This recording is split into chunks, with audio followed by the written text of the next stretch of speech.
Welcome to another RSR. Tonight I'm reviewing Boston Bruins 1, Toronto Maple Leafs 2 in Game 6 of Round 1 of the 2024 Stanley Cup Playoffs.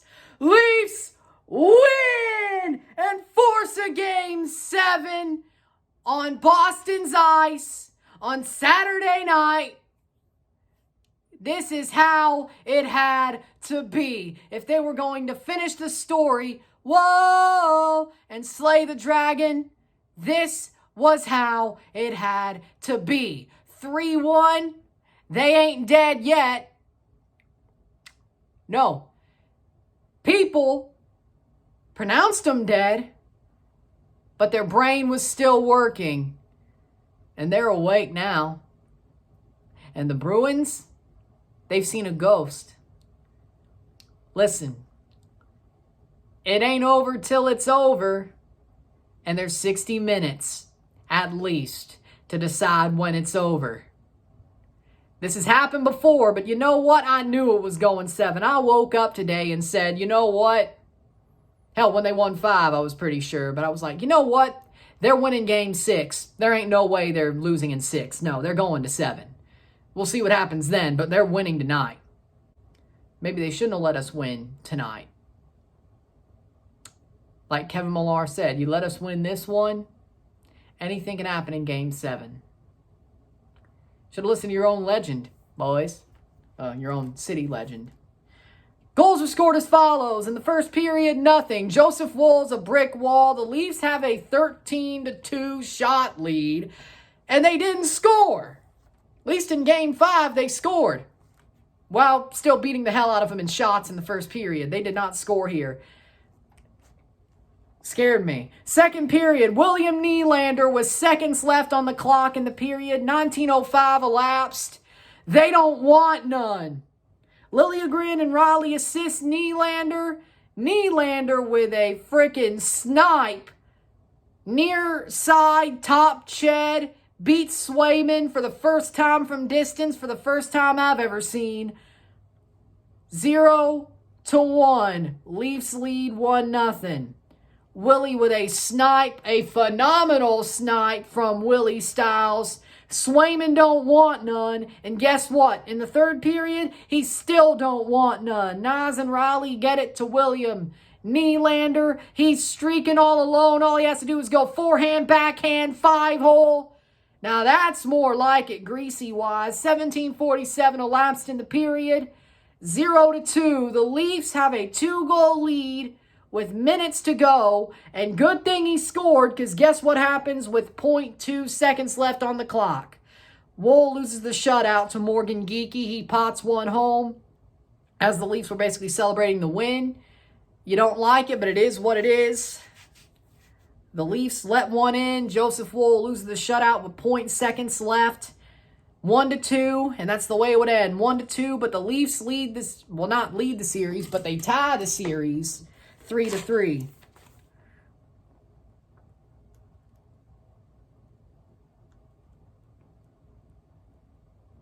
There we go. They tie the series 3-3. I expected that one to happen, to be honest. 7's different. I don't know what to expect. The Leafs look better this time. I'd say they look better in Game 6 and of 2018 and 2013. They lost 7, so who knows? You don't know what to expect, but the Leafs are in the Bruins' heads. You could look at Marchand's face, McAvoy's face, and they're like, oh, not again. Maybe this is the way you get them. You meme them to death. They're already being memed by Florida, or because of Florida. A year later, they get memed to death by the Leafs. Of course, the dragon was going to be slayed like this. It was meant to be this way. It had to be this way. The Leafs, for the past 2 games, have only allowed 2 goals, and one of them shouldn't even have been scored. Joseph Woll's been a brick wall. Woll the wall. Woll the walrus, because, you know, if you watch that commercial that Geico did, he actually saves more than the walrus. The walrus. But with that being said, Joseph Woll is the second star of the game for me. He damn near got a shutout. I say he did. Forget what Geeky did. I think he got robbed of a shutout. He pretty much did get a shutout. He got a Maddox. Or whatever the goalie version of a Maddox is. He got that, right? It is what it is. Damn good game from him. But the first star is William Nylander. William Nylander scores 2 goals. Willie Styles is Willie Styles again. He got rid of the migraine. Now he's the Bruins' headache. And it's thumping. It doesn't feel good, doesn't it, Boston? I know what a headache feels like. It doesn't feel good, doesn't it? He's their headache now. Willie, the headache. Nylander, Willie Styles, Boston don't want none. And if he could do that again in Game 7, the Leafs are going to the second round. And you know what? I like it. And you could say as well, I don't know, the Austin Matthews situation is giving me pause. Because, yeah, he scored 69 goals in the regular season. Nice. But he's injured or ill or something or other. But they're playing so well without him. They have a crazy good record without him.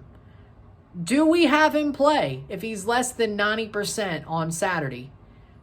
I don't know if you do. I think you let this roll and hope he's ready for round 2. If you lose, well, I guess it sucks if he doesn't play.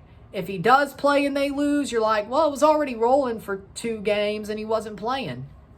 Should we have played him? It's a question. Do you let him rest for round 2? Or October, depending. I don't know. I think you go for it. I think if he can't play, he's not 90% or better, you don't let him play. You're rolling right now without him. I hate to say it. When he's on the ice, it's different. And I know he was, I guess, hurt throughout the series and suffering throughout the series, but it makes me wonder, I gotta say, I think you don't play him. I think you don't play him if he's not 90% or better. But even then, the team tries to basically force it to Matthews, especially when he's on the ice. And I don't think that helps the system with how much they've shut down the Bruins. I don't know if you play him. I don't know if you do, unless you're down. Like, if he can play, you know what I think we do, or what we should do, is have him on the ice, or have him on the bench, 11-7, or 13, I don't know. You go 13-6. You go 13-6. And hope to God your defense don't get injured. But you go 13-6. You let Matthews sit the bench. Or you let Matthews be that extra skate. Well, that would be 13. 13-6, you let Matthews be that extra skater. Then, if he's healthy enough, you push him if you're down. If not, if you're winning the game, I guess if it's tied, you make a push him as later as the game goes on, past halfway. But if you're winning, don't. If you're losing, I think you have to. But it's a very weird situation. I don't know if you play him. I really don't think so. I think they're playing so much better without him, especially against the Bruins, the way the Bruins play. I think it might be a bad idea to play Austin. I really do. I mean, he only had 1 good game this series. From when he played, the rest of them he looked horrible. I don't know about you, but I don't know if we play him. I think that's a big question, and I think it might be a risk to play him, especially if he's not 90+% ready. Even then, I still think it's a risk, because I think the way the team plays is just totally different with him, and I don't think that helps the Leafs against the Bruins. I think it would be more heroic for him to sit out and wait for round 2 and see, with a brand new slate, see what happens there. If they get to round 2. I love Austin, but he ain't 100% right now. He wasn't at the end of the season. He came in cold, and I don't know. It's just my thought process. But Marner's played well the past 2 games. Ever since Matthews got hurt, he's been playing well. He's been playing tough. He didn't get anything, but he's been playing tough, and I got to respect that. So good for you, Mitch Marner. You've shown that you can have some snot. But speaking of the Leafs snot, my God, they are tight to the Bruins. They are freaking running the Bruins up and down the ice. They are absolutely in their face. This is the Leafs I want to see against the Bruins. The Bruins may not be that tough anymore as they used to be, but damn, my God, the Leafs defense, everybody checking wise, staying close to their man. The Leafs defense is just absolutely doing what they need to do. Like, this is so beautiful. I mean, Joseph Woll is playing a damn good game in net. He is. He's played 2 damn good games in net. That's a good thing. But the Leafs defense is tight to the Bruins. They are skating for every inch and every puck, which they didn't do earlier in the series. I think they finally figured out the Bruins system, but they are legitimately neutralizing the Bruins, and we didn't think that was possible from games 1 to 4, and it is. It's a wonder that they've got it to 7, but they did get it to 7. So, again, damn good game from the Leafs. My 3 stars, they played, well, I would say they played very tough. They got the goals they needed. You wish Woll got the shutout, but it is what it is. My 3 stars, I'm going to go with William Nylander, the first star, Joseph Woll, the second star, and Morgan Rielly, the third star, because Morgan Rielly put in a damn shift. He put in a damn shift. So, Morgan Rielly, third star. And the Leafs have won, and they're going to Game 7. 2-1 win. They're going to Game 7 on Saturday. We got a double live for it. TFC versus Dallas live. Leafs versus Bruins. Leafs at Bruins live. And double review as well. So, there you go. With that being said, if you like this video, like it, share, subscribe. You know what it is. Tell your friends. Hit that like button. Hit that subscribe button. Hit that bell notification once subscribed. Send super chats on live streams. Comment on this video. Put us in playlist. Share with friends and family. All that great stuff. I will see you Friday for the semifinal recap video of the 2024 CONCACAF Champions Cup. And just know, this is how it had to be. Go, Leafs, go. I'll see you tomorrow. I'm Ron and I'm out. Peace. Let's do this. Finish the story. Slay the dragon.